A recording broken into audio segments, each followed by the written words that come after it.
नमस्कार, आप देख रहे हैं बड़ी बहस। मैं हूं सौरभ जौहरी। हरियाणा में राज्यसभा चुनाव के परिणाम के बाद कांग्रेस में क्रॉस वोटिंग के चलते उठा सियासी तूफान थमने का नाम नहीं ले रहा।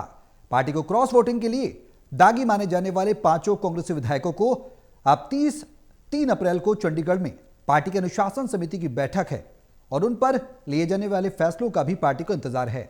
वैसे पार्टी ने पहले ही साफ कर दिया कि इनका इस्तीफा लिया जाएगा, इसलिए खुद इस्तीफा देने की बजाय ये विधायक वेट एंड वॉच की नीति पर चल रहे हैं। पार्टी इस बार सख्ती के मूड में है, इसलिए भी सब सहमे हैं। इंतजार अब 3 अप्रैल का है। ऐसे में सवाल यह है कि राज्यसभा चुनाव के परिणामों से ज्यादा पार्टी में उठा बवाल क्या थमेगा, और थमेगा तो कब? और अप्रैल यानी 3 अप्रैल को कांग्रेस के अनुशासन समिति की बैठक में क्या होने वाला है? ये तमाम अहम सवाल है।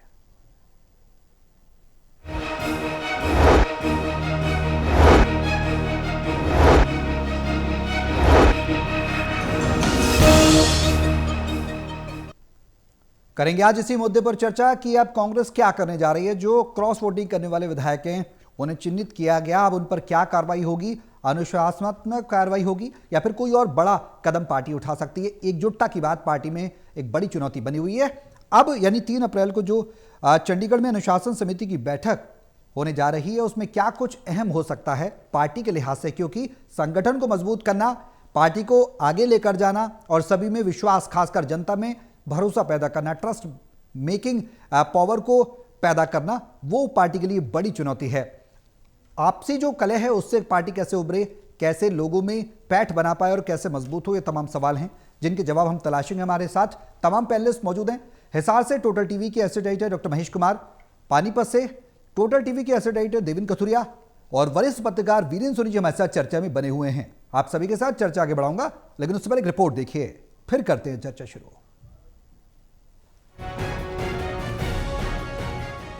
प्रदेश में राज्यसभा की वोटिंग में क्रॉसिंग के बाद कांग्रेस के 5 विधायकों को दागी मानकर पार्टी इन पर सख्त कार्रवाई की बार बार चेतावनी दे रही है। शोर इतना मचा है कि 5 दागी माने जाने वाले कांग्रेसी विधायक भी वेट एंड वॉच पर आ गए हैं। पार्टी की 3 अप्रैल को चंडीगढ़ प्रदेश कार्यालय में अनुशासन समिति की बैठक हो रही है। इस बैठक में क्रॉस वोटिंग करने वाले 5 विधायकों और जिन 4 विधायकों की वोट रद्द हुई है उन पर चर्चा होनी है। मैं कई दफा बता चुका हूँ, क्रॉस वोटिंग नहीं करी है। क्रॉस वोटिंग 5 ने की है, बाकी जो आरओ था उसने जबरदस्ती कैंसिल किए। इनवैलिड वोट थी हमारी, 32 वोट कांग्रेस के पक्ष में डाली थी, 4 जबरदस्ती कैंसिल करी हैं। और इसी वास्ते मैं मांग रहा हूँ, हम इलेक्शन कमीशन को भी शिकायत लिख रहे हैं। आरओ की जो है कॉम्प्रोमाइज था आरओ। सूत्र बता रहे हैं कि क्रॉस वोटिंग वाले 5 विधायक अपने से इस्तीफा देने से रहे, ये पार्टी के फैसले का इंतजार करेंगे, क्योंकि इन्हें भी पता है कि विधायक बनने के लिए टिकट लेने और फिर विधायकी का चुनाव लड़ने के लिए कितने कहां पापड़ बेलने पड़ते हैं।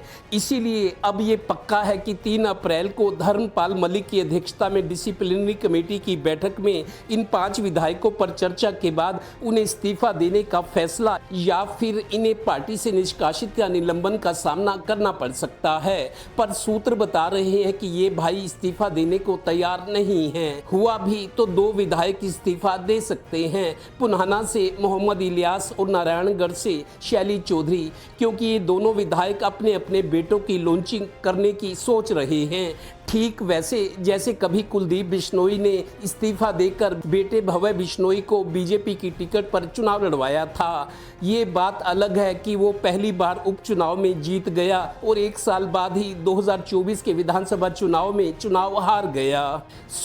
कांग्रेस का संकट अभी बरकरार है। इंतजार सबको यही है कि इन 5 विधायकों के खिलाफ क्या कोई एक्शन होता है, क्योंकि एक्शन के बाद ही तो रिएक्शन होता है। चलिए अब 1-1.5 दिन की ही बात बची है। Haryana bureau total news.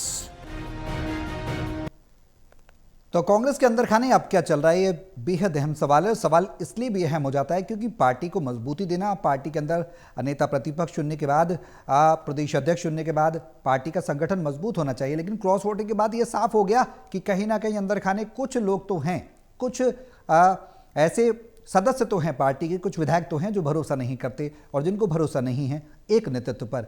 अब क्या होगा ये सवाल है। देवेंद्र, शुरुआत में आपसे ही कर रहा हूं। 3 तारीख जिसका इंतजार सभी को है, क्रॉस वोटिंग करने वाले विधायकों को भी है। क्या होने जा रहा है कांग्रेस के अंदर इस बार? क्या उम्मीद की जा सकती है? अंदरूनी कलह से जूझती कांग्रेस क्या एकजुट हो पाएगी या फिर बड़ा एक्शन लिया जाएगा? देखिए सौरभ, आज 1 अप्रैल खत्म हो गया दिन लगभग। कल का दिन और परसों दोपहर को मीटिंग है, 1.5 दिन का टाइम बचा है। लेकिन मैं आपको अंदर की बात बता दूं, ये बात आप भी कह रहे हैं, हम भी मानते कि कांग्रेस में गुटबाजी तो अंदर खाते हैं, भले ही उतनी वाली स्थिति नहीं है जो जिलाध्यक्ष बनने से पहले वाली थी। पहले तो एक दूसरे को देखने को तैयार नहीं थे नेता। अब लोक लिहाज से या पार्टी के हित में अब थोड़ा सा आचरण में इनके सुधार आया है, लेकिन अंदर अभी भी खींचतान है। भूपेंद्र हुड्डा का जो विरोधी गुट है कांग्रेस के अंदर, जो विरोधी गुट है वो ये बार बार कह रहे हैं, आज भी मेरी 2 लोगों से बात हुई जी। हुड्डा विरोधी जो गुट है उनका ये कहना है कि कुछ नहीं होने वाला, इस मामले को लीपापोती करके छोड़ दिया जाएगा। जो हुड्डा विरोधी गुट है, जो आक्रामक तरीके से राजनीति करता है पार्टी के अंदर और पार्टी के बाहर, उनका कहना है कि ये दिखावा है। वो एक सवाल उठा रहे हैं, भाई आपके 28 विधायक तो उन्होंने वोट दे दिया, जैसे कैसे आपका कैंडिडेट जीत गया। 28 का आपको पता है उन्होंने ठीक डाला, 9 जो बाकी थे, 5 को भी आपने चिन्हित कर लिया, 5 ही है, लेकिन आज तक वो 4 क्यों नहीं बताए गए जिनका वोट रद्द हुआ है? ये बार बार सवाल कर रहे हैं। अगर भूपेंद्र हुड्डा ये कह रहे हैं भाई वो तो रद्द हो गई, उनका सवाल ये है कि रद्द कैसे हुए? ऑब्जर्वर तो बीके हरिप्रसाद और भूपेंद्र हुड्डा अंदर ही थे, और हमने देखा था एक वीडियो, वो भी देखा था, चंद्रमोहन अपना वोट कास्ट कर रहे थे, बराबर में भूपेंद्र हुड्डा कुर्सी डालकर बैठे थे, दूसरी ओर मुंह किया हुआ था, क्योंकि उनको देख नहीं सकते थे ना कहाँ। लेकिन जब उनका ये कहना है कि जब आप सब जगह ड्यूटियां थी, सब 28 आपको पता है कि उन्होंने वो ठीक डाला, 5 वो भी हैं जिनको आप बता रहे हो, तो 4 का नाम पार्टी क्यों नहीं बता रही? वो ये अंदर खाते हमला बोल रहे हैं। भाई 4 तो आपको भी पता है। और आपको ये बता दूं सौरभ, 5 जो क्रॉस वोटिंग वाले हैं, उन 5 में 2 शैलजा समर्थक है, 3 भूपेंद्र हुड्डा के समर्थक है उन 5 में। लेकिन जो 4 है उनमें भी विरोधी गुट ये कह रहा है कि भूपेंद्र हुड्डा के आदमी है, ये हुआ नहीं, किया गया है। मैं एक सवाल और करता हूं सौरभ, अगर भूपेंद्र हुड्डा बार बार इसी बाइट में भी उन्होंने कहा है कि ये रिटर्निंग ऑफिसर ने गड़बड़ी की है, अगर इतने दिनों से कह रहे हैं तो रिटर्निंग ऑफिसर सरकारी अधिकारी है, उनको अपनी बात रखनी चाहिए, क्योंकि अगर उन पे सवाल उठाया जा रहा है, सरकारी अधिकारी चुनाव आयोग के तहत उनकी ड्यूटी थी, उनको भी कहना चाहिए। हुड्डा बार बार कह रहे कि हमारी वोट गलत कैंसिल कर दी, रद्द कर दी है, 4 वोट जानबूझ के किए हैं, सेटिंग थी। भाई अगर रिटर्निंग ऑफिसर है वो भी एक लफ्ज का लिख के दे दे बयान मीडिया को कि मैंने अपनी ड्यूटी पूरी की है, ऐसा कुछ नहीं है, वो क्यों नहीं बता रहे? सवाल ये भी है। रिटर्निंग ऑफिसर चुनाव आयोग के तहत काम कर रहे थे, हैं सरकारी अधिकारी जिस सरकार में काम कर रहे हैं। अगर बार बार वो हुड्डा ये कहते हैं कि ये वोट गलत रद्द की गई है, भाई अगर आप जिम्मेदार थे, रिटर्निंग ऑफिसर है, सीनियर आईएएस ऑफिसर है, आप आगे बढ़कर कह सकते हैं कि मैंने अपनी ड्यूटी की, मैंने कुछ गलत नहीं किया। उनकी तरफ से कोई बयान नहीं आ रहा। लिहाजा जो हुड्डा विरोधी गुट के लोग हैं, सक्रिय हैं, वो ये भी मानते हैं कि सब कुछ हुआ है, जिनकी जिम्मेदारी थी उनकी वजह से हुआ है। शायद अब ये वो ये कहते हैं कि ऐसा नहीं होना चाहिए था, लेकिन हो गया, इनको जिम्मेदार मानने हैं। दूसरी बात वो ये भी कहने को तैयार है कि होना हुआना कुछ नहीं है, आप देख लेना, ये लीपापोती करने की तैयारी है, मीटिंग हो जाएगी, कुछ नोटिस दिया जाएगा, जवाब मांगा जाएगा, ऐसे ये मामला शांत हो जाएगा, सख्त कार्रवाई नहीं हो रही, ये कुछ लोगों का कहना है पार्टी के अंदर। जी महेश, क्या लग रहा है कांग्रेस में क्या कुछ होने वाला है? होता तो बहुत कुछ है, हम देखते हैं अंदर खाने, कभी नूरा कुश्ती हो जाती है, कहीं एक दूसरे से रूठ जाते हैं, कहीं अलग दल बदल लेते हैं, ये तो सभी सियासी दलों में होता है, कांग्रेस के अंदर कुछ ज्यादा ही होता है। इस बार क्या उम्मीद है? सौरभ, भूपेंद्र सिंह हुड्डा को अभी हम सुन रहे थे, सबसे महत्वपूर्ण बात इसी अंश में साफ तौर से समझी जा सकती है। देखिए 5 जो क्रॉस वोट कर गए उन्हें तो भूपेंद्र सिंह हुड्डा नहीं बचा सकते थे, और एक तरीके से उनके खिलाफ अनुशासनात्मक कार्रवाई का इंतजार इस वक्त किया जा रहा है। लेकिन जो 4 वोट रद्द किए गए, और उस वक्त भी ये माना जा रहा था, हम भी जिक्र कर रहे थे कि 2 तरह के टैरिफ का जिक्र मैं खुद कर रहा था कि 10 करोड़ और 25 करोड़ की बात चल रही थी उस वक्त। ये वोट रद्द करवाने वाले इतने पाक साफ नहीं हैं। ये तमाम जो जानकार हैं इस बात की, जो इस पूरे घटनाक्रम पर अपनी नज़र बनाए हुए थे, जो बीच में संवाद कर रहे थे, जिन जिन लोगों के पास ये कांग्रेसी विधायक पहुंचे हैं कि हमारी डील करवा दो, तमाम ऐसे लोग इस बात की पुख्ता जानकारी दे रहे हैं कि ये जो वोट रद्द करवाए गए ये भी डील के तहत रद्द करवाए गए हैं। और एक महत्वपूर्ण बयान की तरफ आपका ध्यान चाहूँगा, यहाँ मोहनलाल बड़ोली की तरफ से एक बयान दिया गया था शुरुआत में, बिल्कुल राज्यसभा चुनाव से बिल्कुल वोटिंग से ठीक पहले। मोहनलाल बड़ोली ये कह रहे थे कि कांग्रेस पार्टी के 12 विधायक भारतीय जनता पार्टी के संपर्क में हैं, और बीच के जो सूत्र हैं वो इस बात को पुख्ता कर रहे हैं कि 12 विधायक कांग्रेस पार्टी के भारतीय जनता पार्टी के संपर्क में थे, और खुद ये कमान जो संभाले हुए थे वो पूर्व मुख्यमंत्री खट्टर इस पूरे घटनाक्रम पर अपनी नजर रखे हुए थे, और पूरी जो लाइजनिंग का जो सिस्टम चल रहा था वो मनोहर लाल खट्टर के जरिए ही बातचीत को आगे बढ़ाया जा रहा था। अब 12 विधायकों के संपर्क की बात कही जा रही थी, फिर 5 क्रॉस वोट हुए, 4 वोट रद्द करवा दिए गए, तो 2 कहाँ गए? ये घटनाक्रम कैसे पलटा गया? तो जवाब जो निकलकर छन छन के जो सामने आया उसमें ये था कि इस पूरे घटनाक्रम की जो आहट है, जो सुगबुगाहट है, वो राहुल गांधी तक पहुंच चुकी थी, और राहुल गांधी ने चुनाव से ठीक पहले भी के हरि प्रसाद पर अपना चाबुक चलाने का काम किया, भूपेंद्र सिंह हुड्डा पर अपना चाबुक चलाने का काम किया, और दो टूक ये कहा कि किसी भी सूरत में कांग्रेस पार्टी का उम्मीदवार जीतना चाहिए और ये सुनिश्चित करना आप दोनों की जिम्मेदारी है। उसके बाद चीजों को पलटने की कोशिश की गई, उसके बाद कुछ और नए घटनाक्रम आगे बढ़ाने की कोशिश की गई, और किसी भी तरीके से भूपेंद्र सिंह हुड्डा, चाहे मैं तो किस्मत से कहूंगा, क्योंकि अगर भारतीय जनता पार्टी का एक वोट रद्द नहीं होता तो ये बाजी भूपेंद्र सिंह हुड्डा और वी के हरिप्रसाद हार गए थे। फिलहाल बहुत कुछ ऐसा है जो अभी तक लोगों की जानकारी में नहीं है। 12 विधायक भारतीय जनता पार्टी के संपर्क में बने हुए थे, कांग्रेस पार्टी के विधायक, और ऐन वक्त पर कुछ को यू टर्न करना पड़ा। तो ये मानकर चलिए कि अभी बहुत कुछ ऐसा है। और ये जो 4 क्रॉस वोट करने वाले विधायक हैं, इनको तो एक तरीके से क्लीन चिट खुद भूपेंद्र सिंह हुड्डा दे रहे हैं। वो ये कह रहे हैं कि इनका तो गलत रद्द कर दिया गया, ये तो रद्द बनता ही नहीं था। अगर भूपेंद्र सिंह हुड्डा ये बात नेता प्रतिपक्ष की हैसियत से कह देंगे, जो कि खुद वोट देख चुके हैं, तो उसके बाद किसी तरह की संशय की स्थिति तो कांग्रेस पार्टी में नहीं बचेगी। इन सभी विधायकों जो अपने वोट रद्द करवाने वाले कांग्रेसी विधायक, इनके खिलाफ किसी भी तरह की कार्रवाई अब कांग्रेस पार्टी नहीं कर पाएगी। तो इन्हें तो पाक साफ आप मान लीजिए, उन्हें तो क्लीन चिट खुद भूपेंद्र सिंह हुड्डा दे चुके हैं। बचे 5 वोट यानी क्रॉस वोट करने वाले जो कांग्रेसी विधायक हैं, उनके खिलाफ क्या कुछ कार्रवाई बन सकती है? मुझे लगता है कि बेनिफिट ऑफ डाउट ये तमाम जो विधायक उठाने की कोशिश करेंगे। और 2 का जिक्र जो देवेंद्र जी भी कर रहे थे कि नारायणगढ़ से जो विधायक है शैली चौधरी, वो यहाँ भारतीय जनता पार्टी के कुछ ज्यादा ही मुख्यमंत्री नायब सिंह सैनी के कुछ ज्यादा ही नजदीक इस वक्त नजर आ रहे हैं। और ये नायब सिंह सैनी का अपना इलाका, अपना घर और अपना विधानसभा क्षेत्र रहा है। तो ऐसे में यहाँ हो सकता है कि भारतीय जनता पार्टी की तरफ यू टर्न लेने की कोशिश शैली चौधरी कर रहे हों। मोहम्मद इलियास का जिक्र भी चल रहा है, और ये भी भारतीय जनता पार्टी के बेहद नजदीक पहुंच चुके हैं। तो अभी ग्राउंड जीरो पर जो परिस्थिति इस वक्त लग रही है कि ज्यादा से ज्यादा जो इस्तीफे हो सकते हैं, इन दोनों के इस्तीफे हो सकते हैं, और उसके बाद 2 बाई इलेक्शन कांग्रेस पार्टी को झेलने पड़ सकते हैं। और यहाँ फायदा उठाने की कोशिश जो है भारतीय जनता पार्टी अपने वो सत्ता के जो भी तौर तरीके हैं उनके जरिए कर सकते हैं। लेकिन ये मानकर चलिए कि महत्वपूर्ण इस पूरे घटनाक्रम में जो अभी नजर आ रहा है वो ये है कि वोट रद्द करवाने वाले कांग्रेसी विधायकों को भूपेंद्र सिंह हुड्डा ने दी है क्लीन चिट, और क्रॉस वोट करने वालों के खिलाफ क्या कुछ कार्रवाई पार्टी करेगी, इसका इंतजार फिलहाल बना रहेगा। वीरेंद्र जी, क्या लग रहा है मौजूदा स्थिति को देखते हुए 3 अप्रैल में क्या कुछ खास होने वाला है? अनुशासनात्मक समिति की जो बैठक होगी उससे क्या बहुत ज्यादा उम्मीद की जा सकती है? पूरा सिनेरियो अगर समझें तो हम नहीं, देखिए वो तो मात्र एक औपचारिकता ही होगी। अनुशासन कमेटी आगे केंद्र को सिफारिश करेगी, तो ये चाहे निलंबन हो या निष्कासन हो, इससे इन विधायकों पर कोई असर पड़ने वाला नहीं है, उन पर कोई नैतिक दबाव ही नहीं है। इसलिए भूपेंद्र सिंह हुड्डा बार बार कह रहे हैं कि नैतिकता के आधार पर वो इस्तीफा दे। अब इस्तीफा देना या ना देना ये उन पर निर्भर करता है, उनकी अपनी रणनीति है। देखिए, जिनके कहने पर प्रभाव में आकर उन्होंने क्रॉस वोटिंग की है, तो उनकी रणनीति के अनुसार ही चलेंगे जी। तो एक साथ लगातार 5 उपचुनाव तो हो नहीं सकते जी, मतलब होने को तो हो सकते हैं, लेकिन रणनीति के तहत कोई ऐसी पार्टी चाहेगी नहीं कि ऐसा राज्य पर बोझ डाला जाए जी। तो एक ये रणनीति बनेगी, और रणनीति अभी कांग्रेस के खिलाफ और मुखर भी होंगे।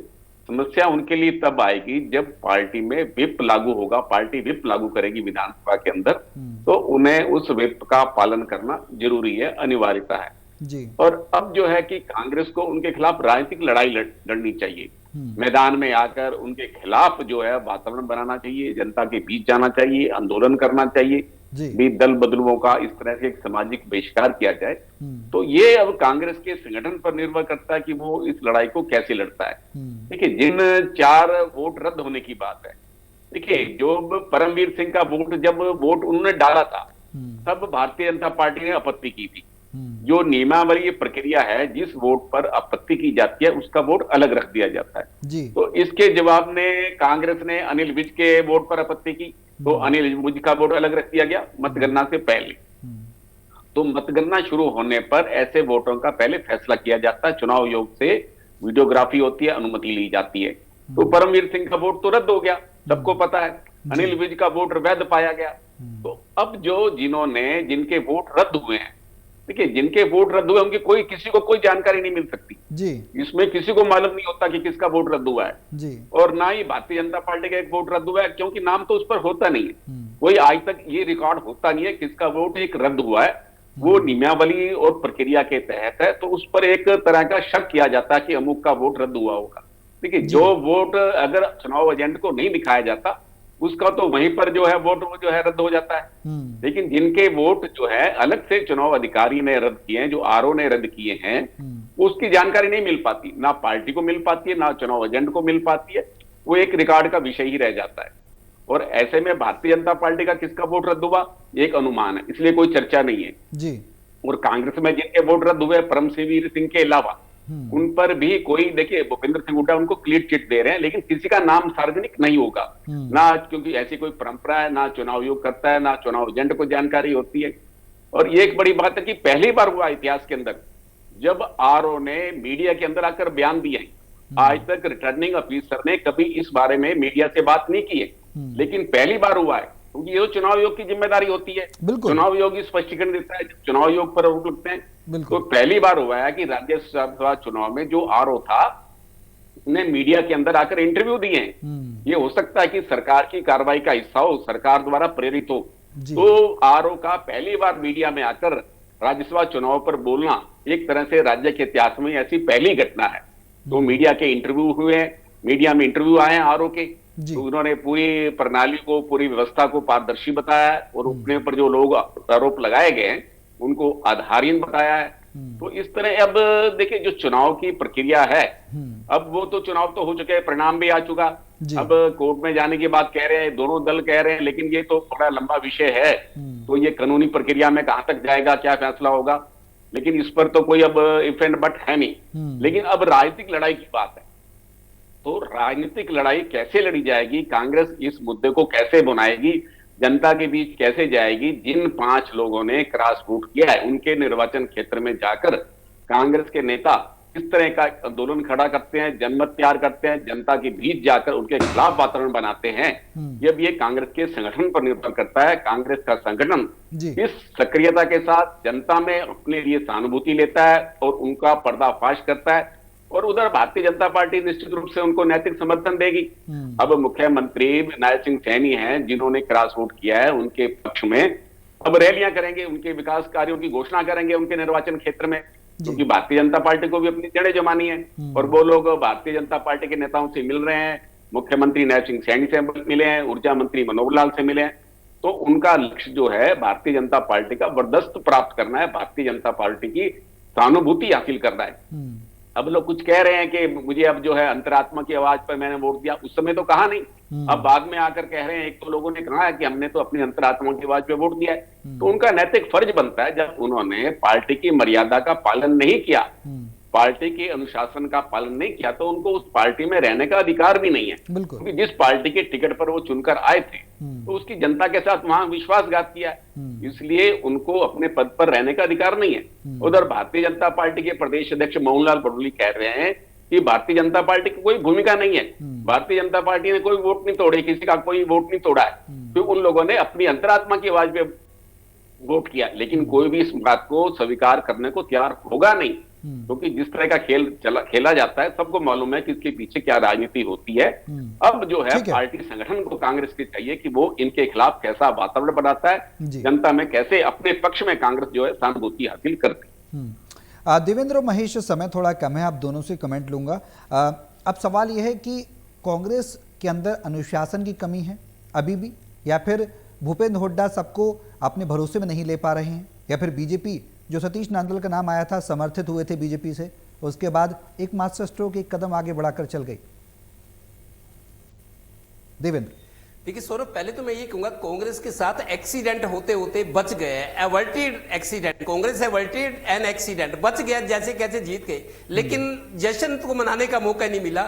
दूसरी आपको एक ताजा जानकारी दे दूं सौरभ, अगर इन आरोपों में दम है कि कुछ अंदर खाते सेटिंग थी, जैसा महेश जी कह रहे हैं और लोग कह रहे हैं, मीडिया में आ रहा है कि 9-10 विधायक थे, बातचीत चल रही थी, वहां बकायदा गुरुग्राम से लेकर पंचकुला तक उनके पीछे पार्टियां लगी थी। लेकिन ताजा जानकारी है कि ये भी आई है, सूत्र बता रहे हैं कि जो तीसरे कैंडिडेट थे, अगर कोई कमिटमेंट या कुछ हुआ है तो ये ताजा जानकारी है, वो अब अपनी बात से मुकर रहे हैं। वो बल्कि अब ज्यादा उत्तेजित होकर ये कह रहे हैं कि मेरे को जो बताया गया था, जो आश्वस्त किया गया था, जो सब्ज बाग दिखाए गए थे, मैं तो लूट गया। तो थोड़ा बहुत अगर कुछ ट्रांजैक्शन में पुष्टि नहीं कर रहा, लेकिन जो चर्चा है, जो आरोप है, तो थोड़ा बहुत जो कुछ रहता था उससे वो मुकर गए कि मैं नहीं, मैं तो पहले ही लूट गया, मुझे बताया कुछ गया था, दिखाया कुछ गया था और मेरे साथ हो कुछ गया। अब ये भी एक ताजी जानकारी है। ठीक है महेश, अब क्या उम्मीद की जा सकती है? क्या कार्रवाई होगी या फिर नहीं होगी, या फिर होगी तो किन पर होगी? जिन पांचों का हम जिक्र कर रहे हैं लगातार उन पर होगी, क्योंकि उसमें 3 हुड्डा समर्थक हैं और 2 सैलजा समर्थित हैं। देखिए सौरभ, कांग्रेस ही कांग्रेस पार्टी को हराती है, और अभी जिक्र चल रहा था कि कांग्रेस पार्टी को जो है उनके विधानसभा क्षेत्रों में जाकर आंदोलन चलाना चाहिए। देखिए आंदोलन भी अगर कांग्रेस पार्टी चला देती है तो फिर किसके खिलाफ चलाएगी? यानी कांग्रेस ही कांग्रेस पार्टी को हराती है, और आंदोलन भी अगर आगे बढ़ेगा तो कांग्रेस पार्टी ही अपने विधायकों के खिलाफ आंदोलन को आगे बढ़ाएगी, यानी कांग्रेस ही कांग्रेस से युद्ध करती नजर आएगी। तो फायदा किसको होगा? तो ये मानकर चलिए कि अभी तो कांग्रेस पार्टी के जो हालात पहले थे कि अंदरूनी हालात बदतर बने हुए थे और कांग्रेस को हराती है, आज भी वही परिस्थिति कांग्रेस पार्टी में बनी हुई है कि आज चुनाव हो जाए तो आज भी कांग्रेस पार्टी को हरा देगी, भारतीय जनता पार्टी को हराने की जरूरत नहीं पड़ेगी। वीरेंद्र जी, शॉर्ट में कमेंट चाहूंगा, मोहम्मद इलियास और शैली चौधरी अगर दल बदलते हैं या फिर बीजेपी के करीबी हैं, जैसा हम इस चर्चा में जिक्र भी कर रहे हैं, नायब सैनी के बेहद करीबी हैं शैली चौधरी, मोहम्मद इलियास, अगर जाते हैं तो कांग्रेस को कुछ बड़ा नुकसान आने वाले समय में होगा? क्योंकि अभी तो फिलहाल चुनाव है नहीं, विधानसभा चुनाव भी काफ़ी दूर है, समय काफ़ी है, और क्या बड़ा झटका माना जाएगा या फिर कोई कहीं ना कहीं डैमेज कंट्रोल कर लेगी पार्टी आने वाले समय में? देखिए इतनी जल्दी तो होगा नहीं, अगर इतनी जल्दी होगा तो अगर चुनाव की नौबत आएगी, भारतीय जनता पार्टी उनको अगर टिकट देती है, उनके परिजनों को टिकट देती है, तो भारतीय जनता पार्टी का चेहरा भी सबके सामने आ जाएगा, तो भारतीय जनता पार्टी पर भी प्रश्न चिन्ह लग जाएगा। और कांग्रेस अभी कोई चुनाव झेलने को तैयार नहीं है। कांग्रेस की जो रणनीति है, कांग्रेस मामले को लंबा लटकाएगी, क्योंकि कांग्रेस अगर जनता के बीच में जाएगी तो कोई परिवर्तन आने वाला नहीं है, तो सत्तारूढ़ दल के साथ ही जाना चाहेंगे, क्योंकि सरकार जो है भारतीय जनता पार्टी के, तो ऐसे में विपक्ष का विधायक क्या करेगा? तो इसलिए कांग्रेस इस मामले को लंबा खींचेगी। बिल्कुल, चलिए बहुत शुक्रिया आप सभी का हमारे साथ इस चर्चा में शामिल होने के लिए। तो अब कांग्रेस की जो बैठक होगी 3 अप्रैल को, डिसिप्लिनरी कमेटी की बैठक होगी, उसमें क्या कुछ बड़े एक्शन पार्टी के द्वारा लिए जा सकते हैं, पार्टी संगठन को कितना मजबूत कर पाएगी और आपसी जो भरोसा है वो कितना पैदा कर पाएगी, ये तमाम सवाल हैं। देखना होगा 3 तारीख को क्या कुछ एक्शन लिया जाता है। यहां पर रुक रहे हैं ब्रेक के लिए।